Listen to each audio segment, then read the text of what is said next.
Thank you.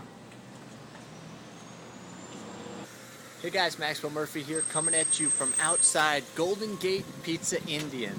And, I'm going to grab a bite there, but it reminds me of one of my favorite marketing lessons, which is about focus in marketing. And, as magicians and performers, this is relevant to us because there are a lot of different things that we could call ourselves. Some of us call ourselves magicians, some call ourselves mentalists, some call ourselves supernatural entertainers, all sorts of different titles that you could use to describe what it is you do. Conjurer, there's all different ways we could describe it. I know one guy that has about 8 different titles, magician, mentalist, mind reader, graphic designer, all sorts of things.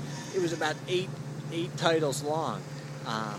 And my opinion is that focus is really important in this area, and it's much better to really define what it is that you do in a very narrow way, because then it's easy for people to believe that you're the best at it. This Pizza Indian is kind of an exception. They make really good pizza and they have great Indian. It kind of works for them because they've also got some Indian pizza. And I think in the same way, a lot of times it works for people to be a magician and a mentalist.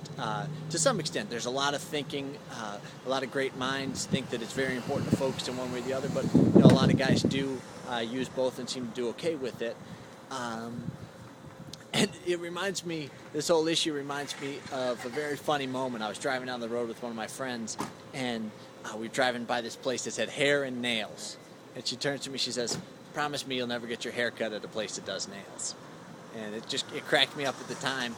But it's just such a basic thing in marketing. There's just this assumption that if we're claiming too much, we couldn't be that great at any one thing. So there it is, Golden Gate Pizza Indian.